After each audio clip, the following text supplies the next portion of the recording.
Does cleaning your teeth help other people? That sounds like a weird topic.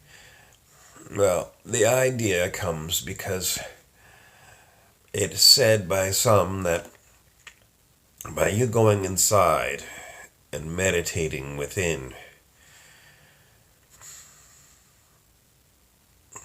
doing your own, this is spiritual work, meditating within your heart and within your mind. That's spiritual work. And some say the more people that do that, the easier it is for others to get going on their spiritual path. Some say that, hundreds and hundreds of years ago, there weren't too many people that meditated, and it was very difficult to reach higher states of consciousness because the collective had incredible amounts of negativity. So, anyway, that's what I come back to. If that's true, you go inside and meditate. Does it really help other people? Does cleaning your teeth help other people? I mean, that's what I'm comparing it to. You're in meditation, or are you going to the bathroom and brushing your teeth? Does brushing your teeth help other people? Doesn't seem like it. But if we are in truth connected, all one being, then the process of awakening, the more people that are awake, does it make it easier for other people to awaken? More lights shining on them? Jesus said, don't hide your light underneath a bucket. Go out and shine your light. How are you going to get more light? You got to dive deep into the dark, your own personal dark. What does that mean? It's a weird saying, Somebody else said, yeah, the darkness shows your light all the more. It's very difficult to figure this out, other than, they're trying to use the idea that, you need a background, a very dark background, in order to show in a painting or in a picture something very bright.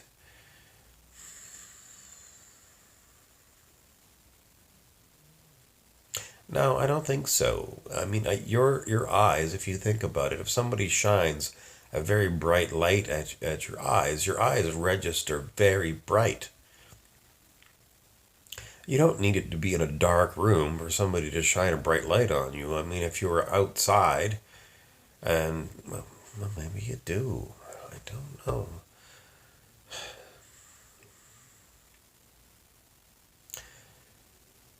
Does it seem brighter to you if you get a very bright, somebody shines a headlight at you and it's nighttime? Does it seem like it's brighter than if they shine headlights at you in the daytime? I suppose it does seem brighter. The contrast between dark and light, it makes it more blinding. Well, people drive around with headlights on during the daytime. And if you look at the bright headlights during the daytime, it doesn't really hurt your eyes. But at nighttime, it does hurt your eyes. Okay, so, but these are analogies. I mean, just because that's the analogy people use, is it the truth? Keep brushing your teeth because you need your teeth. Keep meditating. Keep shining your light, your spiritual light. It's not the same as bright light. Spiritual light it's not the same as bright light. And whether you shine your light, your spiritual consciousness, daytime or nighttime, it makes no difference. And if you ever get to a place where you're with a bunch of bright, shining lights, you're not saying you need to have a bunch of dark, evil people come into your life so that you can show how enlightened you are.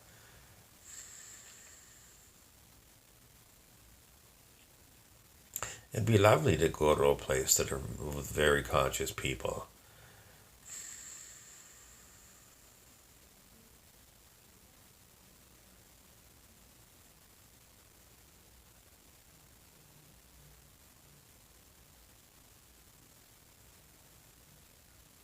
In the meantime, if there are toxic people in your world,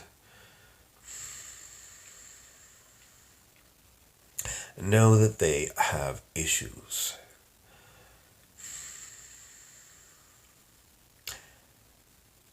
Your being of higher frequency, your being of higher frequency, you don't have to say things to these people, the toxic people. I mean, it may come that you do say things, but people want to tell me, you go out amongst the toxic people and try to help them by talking to them. People want to tell me that. They want to tell me, you go out amongst the toxic people. It's like, a religious person going and proselytizing, speaking the word or whatever.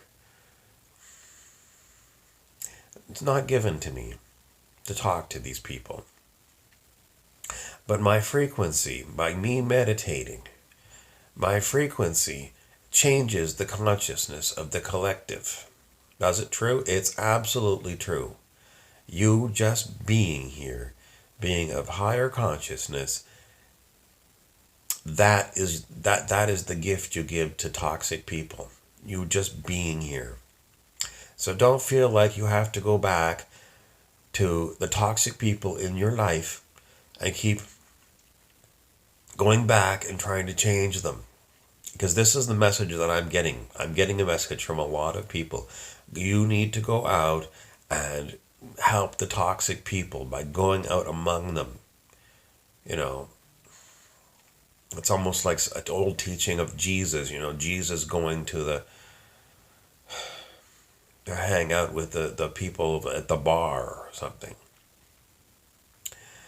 And preaching to them. Now, there's no preaching. No, this is incorrect. It's an incorrect teaching. I'm not saying, whatever Jesus did was wrong. I'm just saying that for us now, we don't need to go and talk to toxic people. We've already dealt with toxic people our whole lives. We don't need to go out and talk to them, to try and change them, to try and wake them up. It's our consciousness, our vibration, that's going to shatter them, maybe. So if you're getting people in your life that are saying, I know you dealt with this person a long time ago and they hurt you, but you should go back and try and help them. No, absolutely not. Do not go into a viper's nest of toxic people thinking that, so-and-so told me that, I'm a high vibe and I need to go shine my light amongst the toxic vermin. Absolutely not. Don't go. Tell that person, tell them, if you feel that way, you go. You go shine your light among the toxic vermin, but I'm warning you, it's a big mistake and you're going to get hurt. Don't go hang out with toxic vermin. Don't worry about their spiritual growth. It's not your issue. It's not. If there's toxic people in your life, get away from them. Cut them loose. If it's your marriage partner, divorce them. Bug out. In other words, leave. Don't stick it out. It is not your job to be with toxic people. I say it time and again. Toxic people are not going to change by you talking to them. You can be on the far side of the planet and your vibe is going to affect the whole collective. And, that's your gift to them. But you don't have to be amongst them. If they're toxic, let them stew in their own filth. It's not your job to hose them down. Got it?